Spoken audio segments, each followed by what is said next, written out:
Ladies and gentlemen, boys and girls, welcome to another episode of Rimshots with Sean, brought to you by Barstools and Bandtalk. We have a scoop here tonight. We're very excited.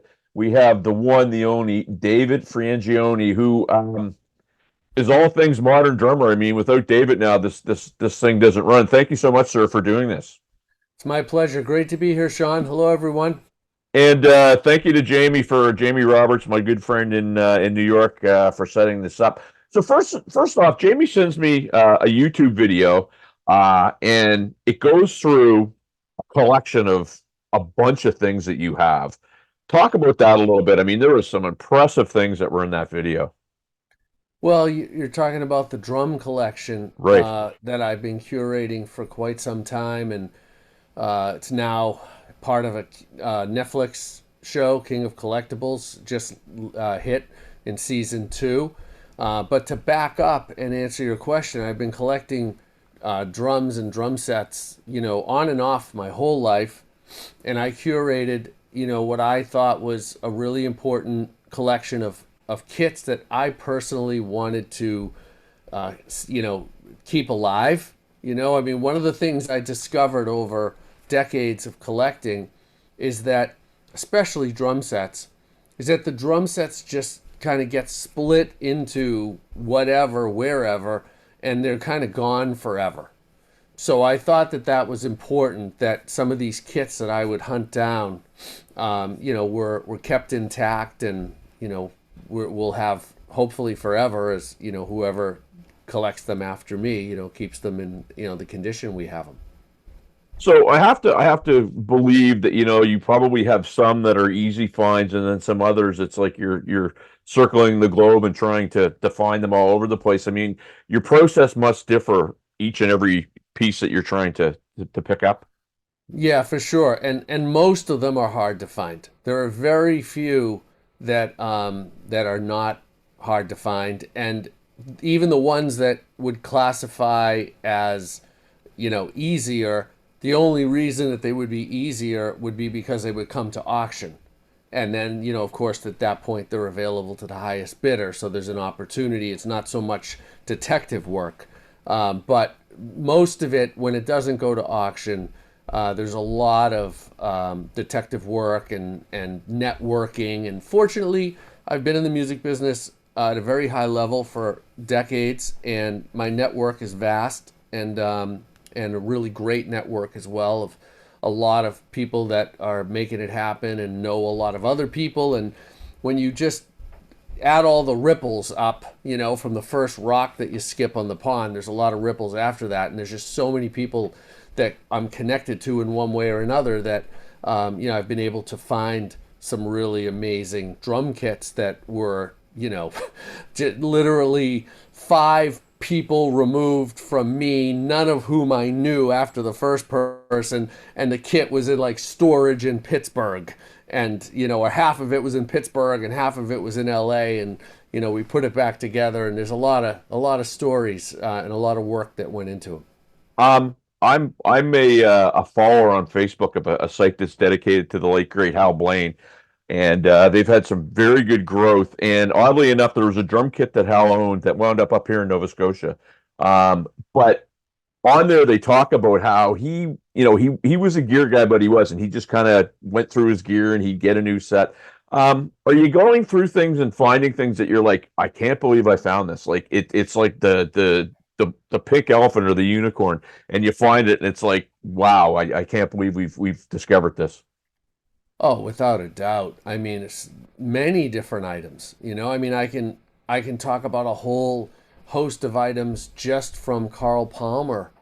Before we even get out of any other drummers, because as a kid, Carl Palmer was my drum hero.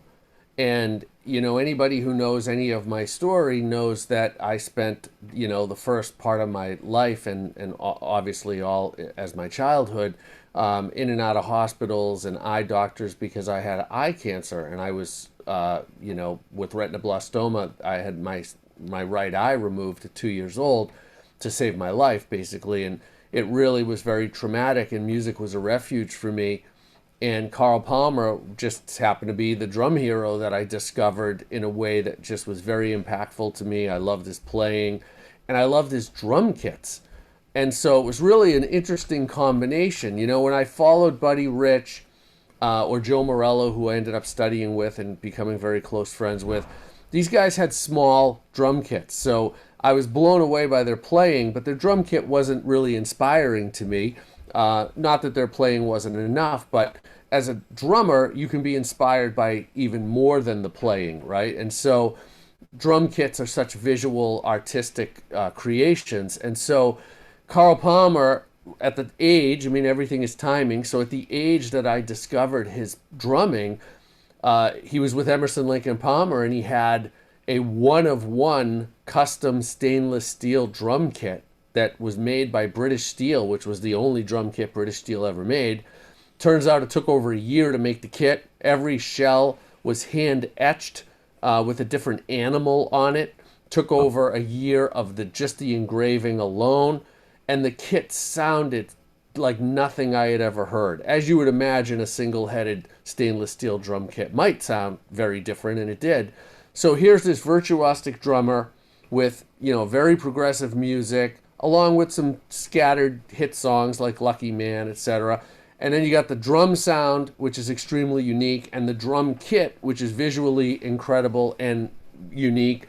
And that combo, you know, I discovered, and I don't know anything about anything. I'm 8 or 9 years old, so Right. everything is just like coming to me, and it either resonates or it doesn't. And this resonated in such a huge way that it impacted my life forever. Well, you fast forward to 2015, and it's a very long story that I won't bore your readers and listeners with.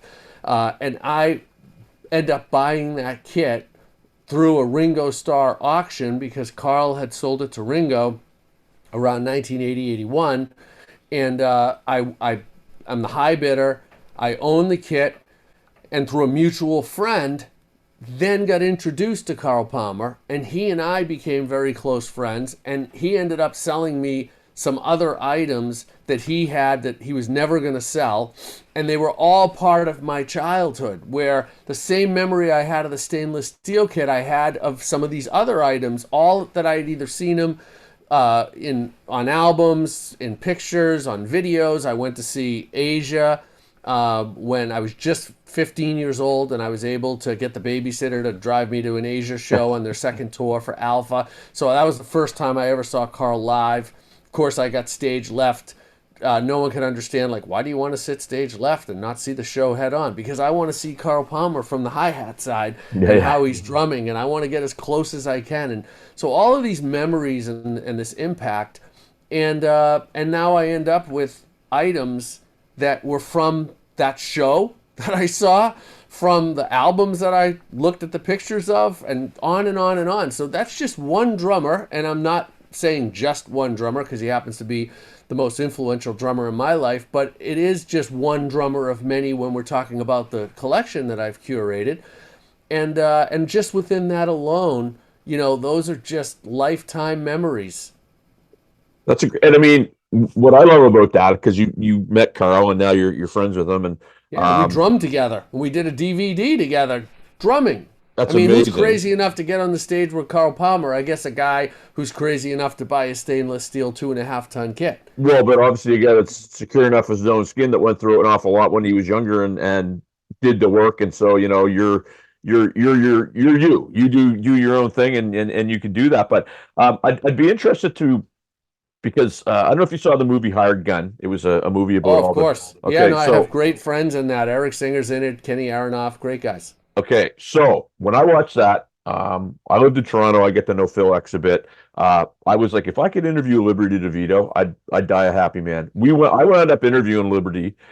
His manager's like, he'll give you 15 minutes. We ended up talking 2 hours. Just a beautiful, beautiful human being. He's At the end awesome. of it, I'm going, this is a guy who I grew up listening to, and he couldn't have been a nicer person. And it's got to be pretty cool in what you do when you meet these people to go, they're just people that, they've done the work, they're incredibly talented, but they're just nice people. It's true when you can, you know, the saying goes, as I know you and Jamie have heard a million times as I have, don't meet your idols, right? And Yes. and you know, the reason for that, as we all know, is there are a lot of idols that are going to let you down. But when you meet guys like Carl Palmer or Liberty DeVito or Eric Singer or Nico McBrain or Kenny Aronoff, you're inspired by meeting them, and you do realize that they're great people, and that they, that yes, they have this exceptional talent and career, but at the heart of them as fellow humans, they're just as inspiring. And those are the moments when you're glad to meet your heroes and you're glad that your idols were able to continue to inspire you.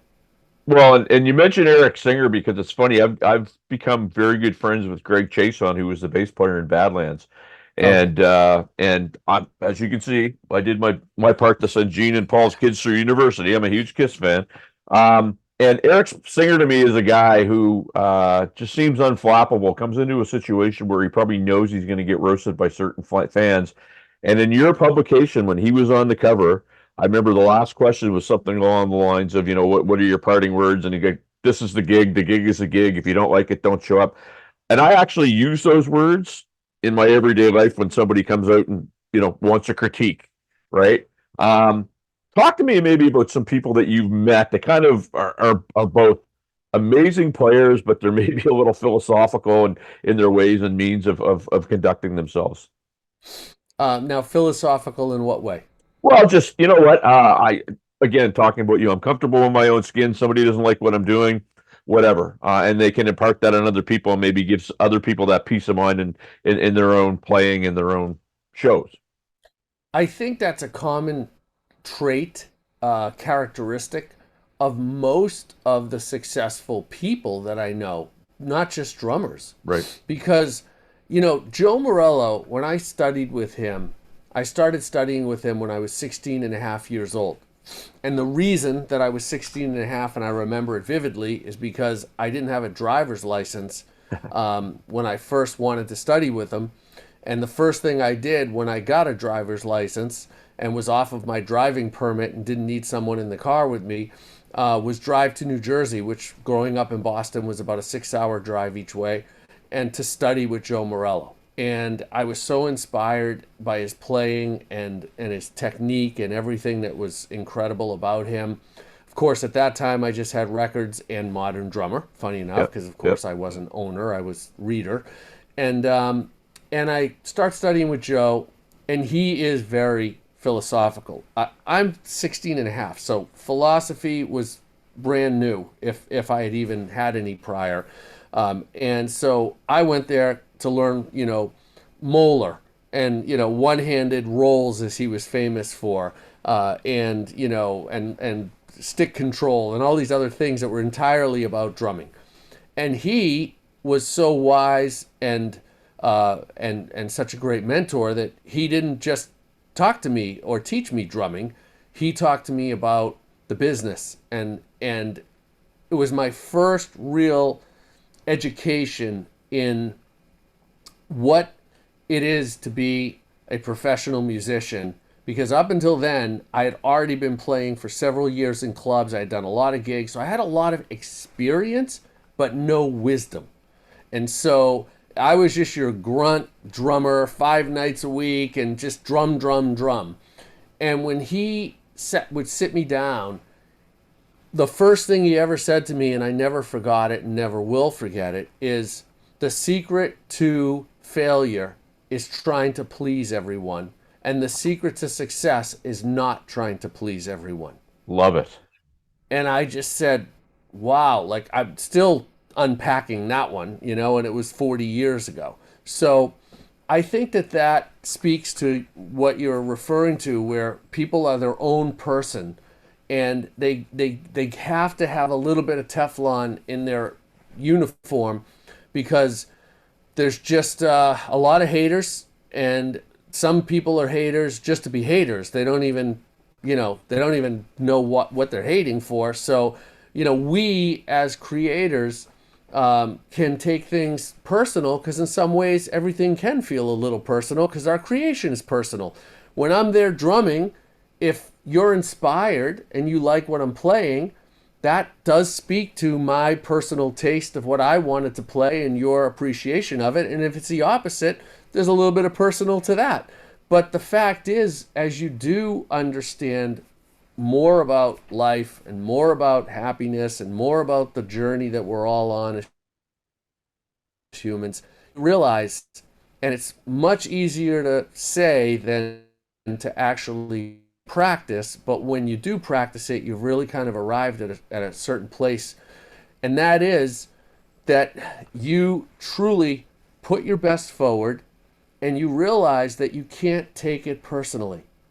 Because even if it is about something that's personal to ourselves, it's not usually personal from the person that said it, Right. you know? And if it is, you still can't take it personally. Because at that point, you're giving energy to something that has no function. It's that Love it. simple, I you love it. know? And if it does have function, it's function that would take you backwards. I love it. So it's really important to stay going forward and just focus on what you want to put as your best, and focus on the people that are receiving it and that you're able to connect with. I love that. In my own sort of meat and potatoes way, I debuted a band a few years ago with had a powerhouse singer. Jamie knows who she is. And about 5 minutes before we're going on, a friend of mine comes up and says, "There's 10 drummers in the room," and all I could come up with was, "I get their $10. They can leave anytime they want." And it was just like nobody's taking me down tonight. I wound up having a great show, but it's funny how some people try to get into your grill on that stuff. So, um, shift gears a little bit back to the collectibles and stuff. I know you've seen all the announcements about Alex Van Halen selling all his equipment, and I saw some stuff today. There was one of the original snare drums that he used on, I think it was Van Halen 2, being, $8,000 is the starting bid. It's a piece of history. It's iconic. What are your thoughts on that? I was a little sad when I first heard it because he's one of my heroes. And that to me, maybe, I mean, he can always get more drums, but that to me signals maybe he's over with it. I don't know. Yeah. No, I mean, he'll have to be the one to tell us. I know Alex, he's amazing as a drummer, as an inspiration. Modern drummer, has his only book that he's ever published about drums. I know he has an autobiography coming out, but for drumming, we have Alex Van Halen Legends, which is an incredible book. And that auction was extremely successful. Jacques at Backstage did a good job, and I'm glad to see that a lot of people were able to get an item of their dreams. I purchased 3 drum kits from Alex directly years and years ago.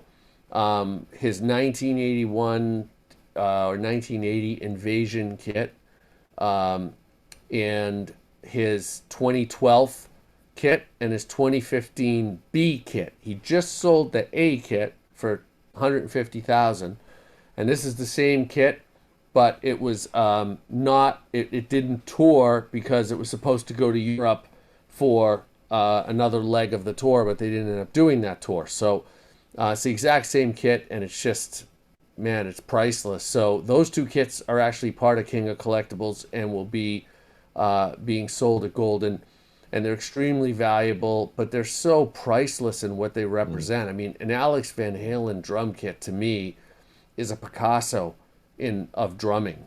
It's so important and it's so unique, and it has such a significant and just really big sound that is, you hear it and you just know it's Alex, Absolutely. because he had such a sound to him. Like Bonham had a sound, and there's certain drummers that Stuart Copeland, like as soon as you hear it, it's that drummer, and Alex is one of those guys, and it's rarefied territory to have that kind of playing and that kind of sound. So these drum kits are incredibly important, and I'm excited to see who the new owners will be, and I think that it's good for for all that we're doing for drumming and for collecting, and you've got to these items are never going to be made again. They're never going to happen again. The tour was the tour.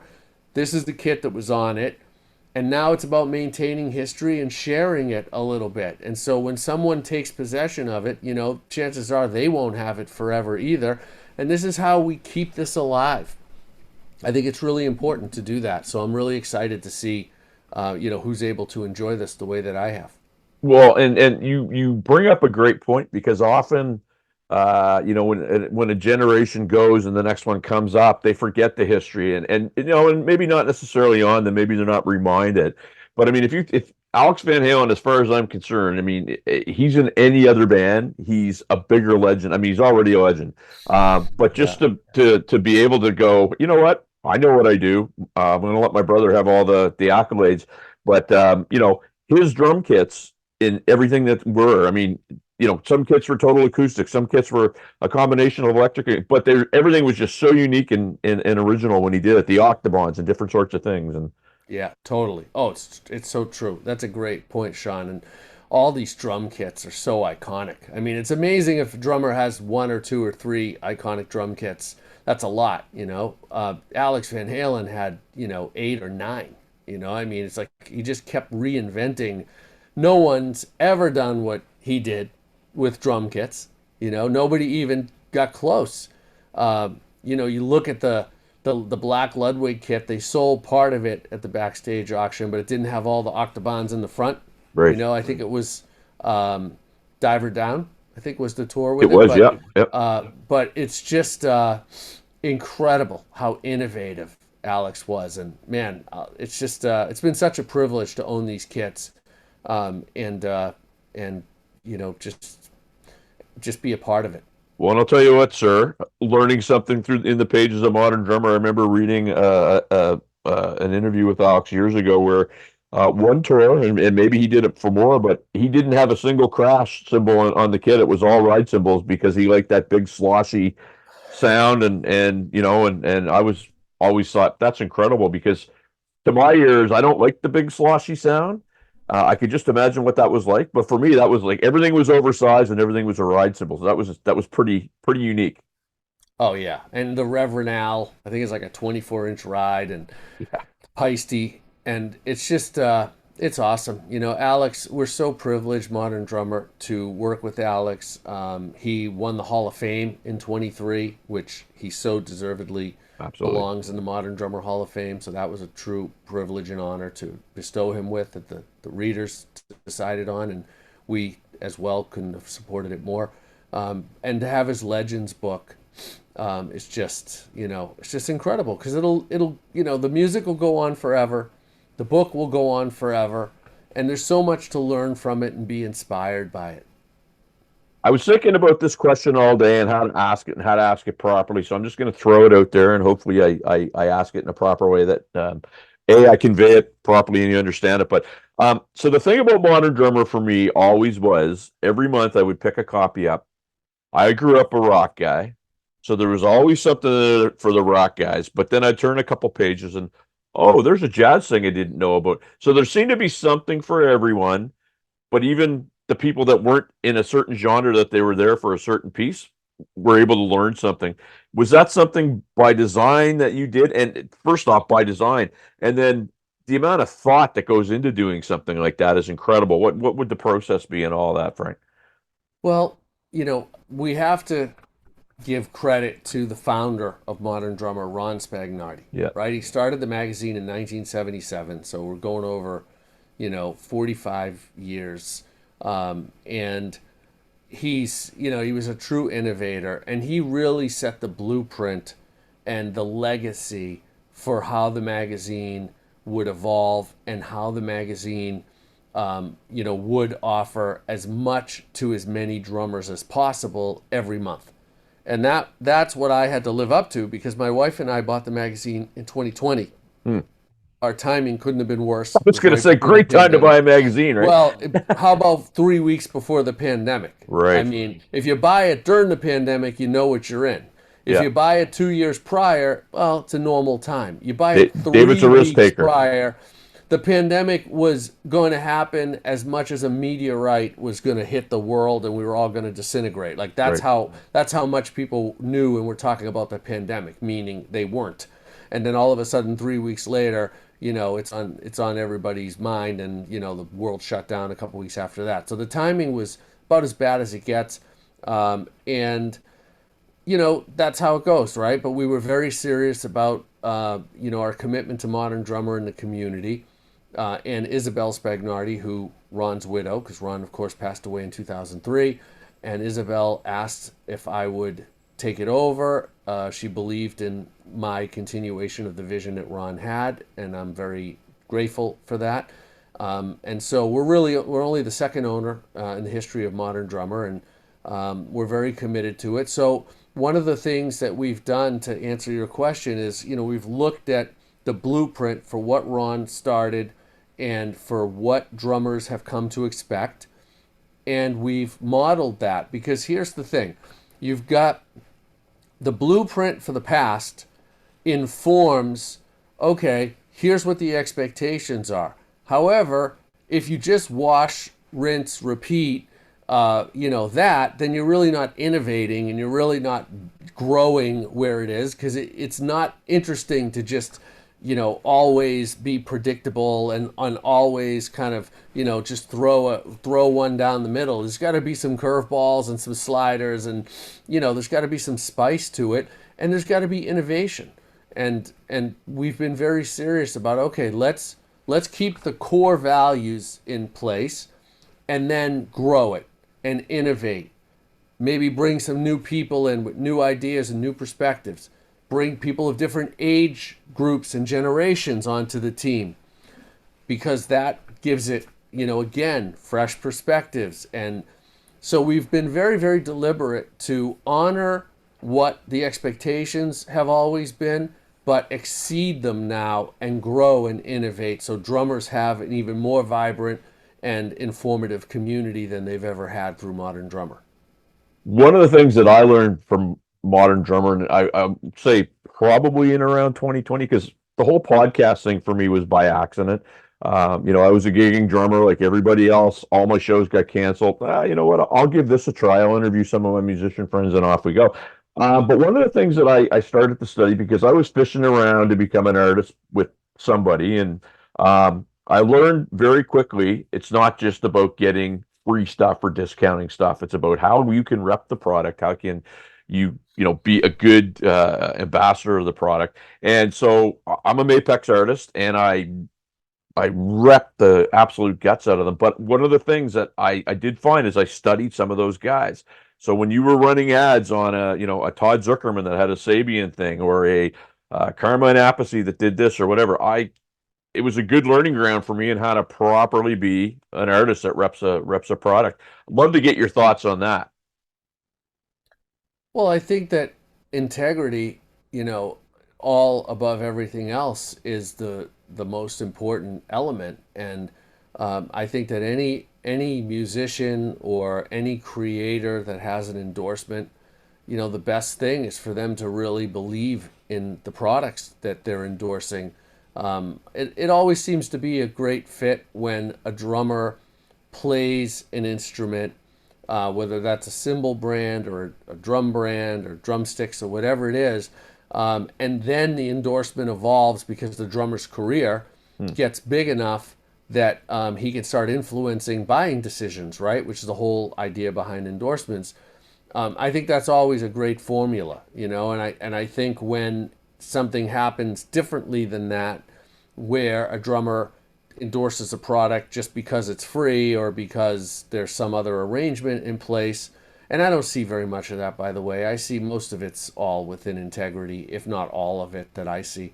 I've heard about some things over the years, but really, I think that the vast majority of what goes on in the endorsement world is legitimate. The drummers are, really excited and enthusiastic about the products that they play, and they're just excited to talk about them. And that's one of the greatest things about our community, the drum community, and one of the reasons that I thought it was so important to keep Modern Drummer growing and alive, even to a certain extent, because it certainly had some perilous years there after Ron passed away.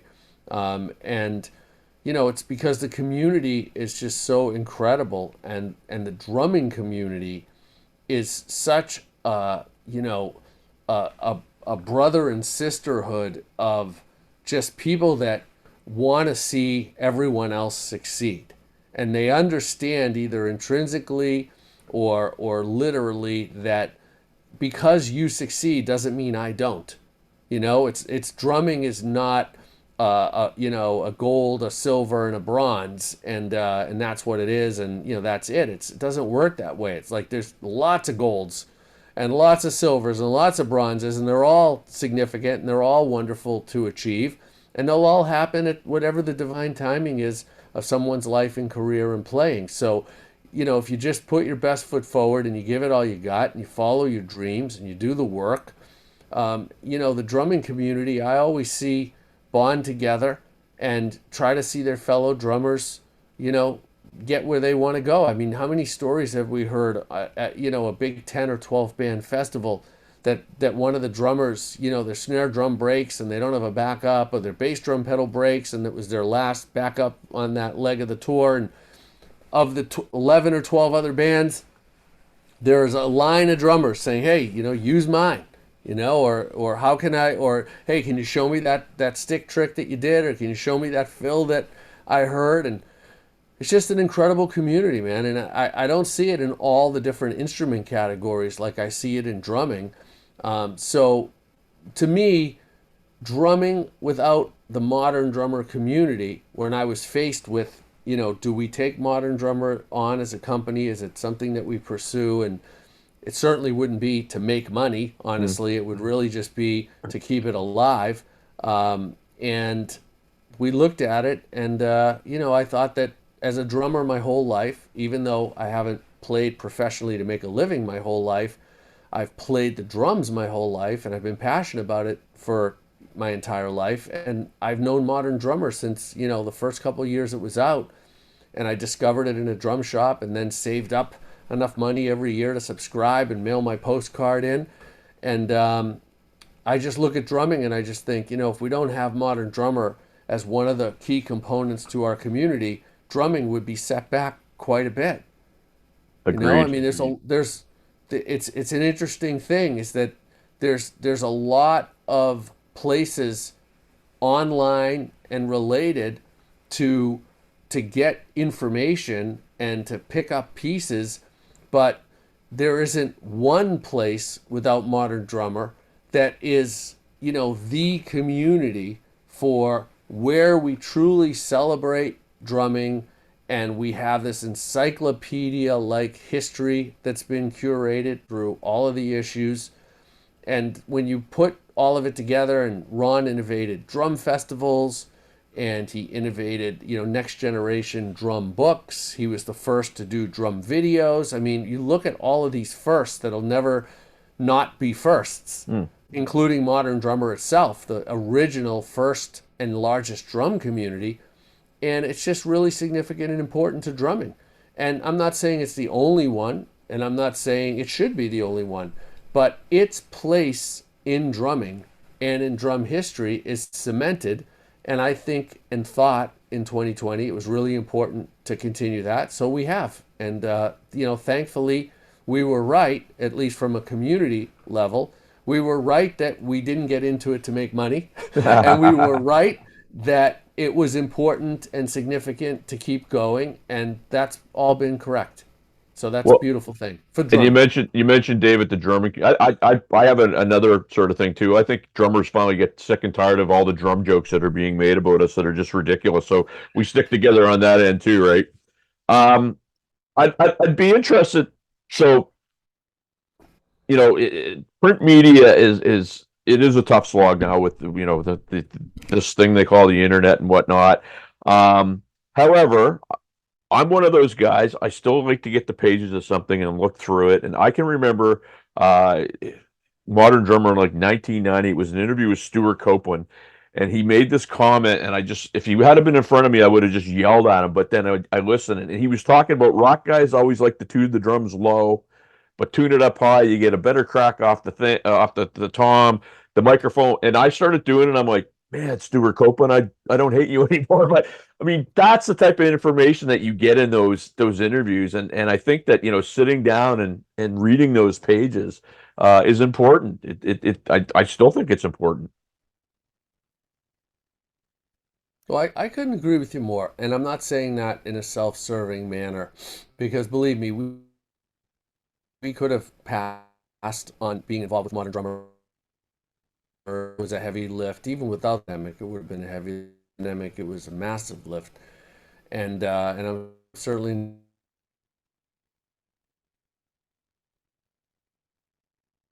the pin. Not saying that for to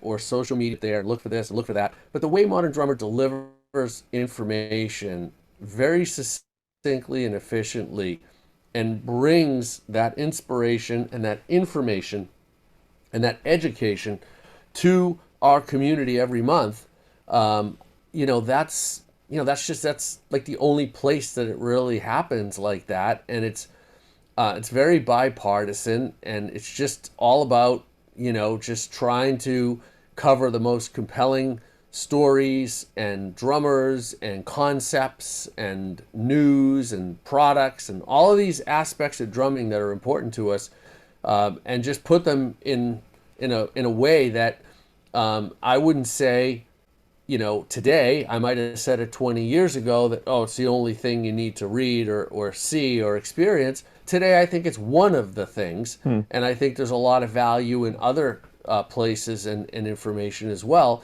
But I can't imagine the drumming community without Modern Drummer's place. So, yes, it's a slice, it's not the whole pie, but it's a really important one, and it's a unique one. And the thing is, you can't go back and say, okay, well, this company's doing it or this guy's doing it over here, and erase the 500 plus issues that have already occurred Right. and that now have created what most people would consider, and these are their words, not even mine, the encyclopedia of drumming. We've interviewed and covered virtually every drummer, of the last 100 years in one capacity or another, and it's just fascinating and insightful and educational, and as you said, could really lead to some significant improvements in your own life and drumming, to gain that insight from this encyclopedia set. And that wouldn't be something without Modern Drummer that you could just go online and piece together. It would take you more time than it would be worth. And for the $4.99 a month that a digital Modern Drummer subscription costs and gives you access to the whole archive Which online, which I have, by the um, way. Which I have, by the way. thank you very much. It's awesome. We are extremely grateful for that, and we try to over deliver as much value as we can. And just the 500 plus issues as an archive and as this encyclopedic resource to which we're referring, just that alone is worth 2/3 of a Starbucks a month. Yeah. And you have 24/7, 365 access to this. So it's great. It's a great time to be a drummer. Um, Anytime that I meet somebody or interview somebody that was an influence on me, I will always give them, hey, you know what? I feel like I owe you a royalty check for the chops that I borrowed or the, whatever. And for Modern Drummer, I'm going to tell you straight up, I borrowed your product review thing. I do this on my podcast on a regular basis. I will go to my local music store and say, hey, is there anything that you want reviewed? And we will do a review piece. We've done sticks, we've done snare drums, we've done pedals and what have you. Um, do you what do you get any feedback on that piece? Because that was one of the pieces for me that I always went to first because I wanted to see what the latest and greatest was. It would influence my buying decisions. Do you still get feedback on that piece to this day? Yeah, absolutely. I mean, um, product reviews are significant. I wish the manufacturers were more hip to just how significant they are. Yep. I think that a lot of manufacturers, because we talk to them, on a fairly regular basis, and there are some, like D-Drum and Sonar, Mapex, and DW, and a number of others. I know I'm forgetting a whole host of them that really get it and Mhm. that really understand how the whole thing comes together and the impact that Modern Drummer has. And then there are other manufacturers to whom we speak, and maybe the generation of the drummer or rep there doesn't really get it, or whatever the disconnect is, and they just don't understand that, yes, a YouTube or Instagram influencer has this many followers and the data is, very clear as to what the reach is, so that's where the product should go. But that's not the whole story. Mhm. Modern Drummer, for our product reviews and our coverage of products, it's so targeted that you could sell more equipment through our community than through a 3 or 4 million person influencer, because you just don't know how many of those people are actually serious about, they might be serious about following the drummer. And I'm sure the drummer is, likely a very awesome drummer to have that kind of following. But in a lot of cases, it's more targeted to have Modern Drummer with, the million drummers that we reach, have us cover it, and it's just very, very targeted. So it's an interesting thing that I think we've gone through some, um, it all ebbs and flows, right? Kind of goes up and down just in the world in general. And I'm sure Ron experienced a lot of that as well in the past.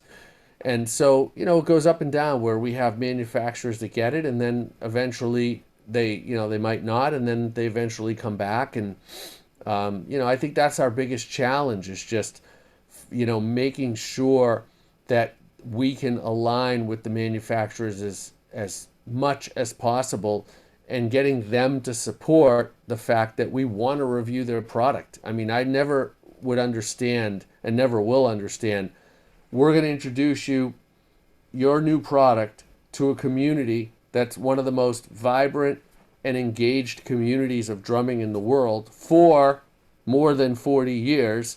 And it's free for you, like we want to do it because we want to do it for the betterment of drumming. And sometimes they just don't get it. So that's kind of a strange thing. And I don't think it happened as much in the past because it wasn't as confusing to these manufacturers as it is today, right? So I'm not blaming them. I'm just saying I'm waiting for some of them to kind of see the light, because, yeah, you've got to look at, okay, we've got our own channels, right? We're a manufacturer and we have our own social media. We have our own lane, direct to consumer, DTC, as they refer to it. And then we have influencers, and then we have endorsees, and then we have educational institutions that we may do deals with. And you got all these lanes, and I think it can get overwhelming. And so hopefully, it gets a little more clear with some of them, so we can, get as many great products to our community as is possible. Um, I've learned a lot from this talk. That last 2.5 minutes was probably the the most of this conversation I've learned, because I go through the same thing. I'm in Halifax, Nova Scotia. I'm within 5, 6 hours drive of some pretty worldwide suppliers and manufacturers who I've approached, and they won't get back to me. So if they're not getting back to you, I probably shouldn't complain about my woe is me Well, thing. So thank you for that.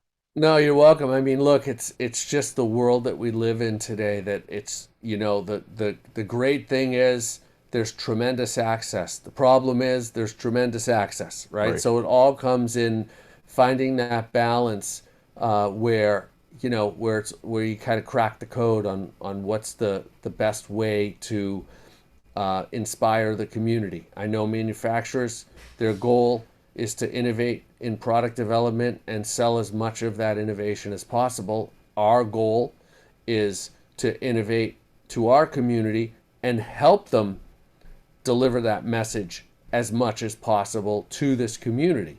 The hard part is the community. I'm not Right. saying innovation isn't hard, but the community is even harder. We've already got that. Yeah. So it's really a matter of then just, bridging the gaps. David, sir, so we're going to wrap here. I want to be respectful of your time. You're in beautiful Miami. I'm sure you have stuff to do besides talking with some guy from Halifax, Nova Scotia. But my viewers, my listeners, you have a lot on the go. What do you want to, I guess, give them as a footnote here to go and check out what you have up, Modern Drummer, everything else that you have on the go? Well, thanks. It's been a pleasure to be here today, Sean. Thank you again for spending the time. Thank you, Jamie Roberts, for the connection as always.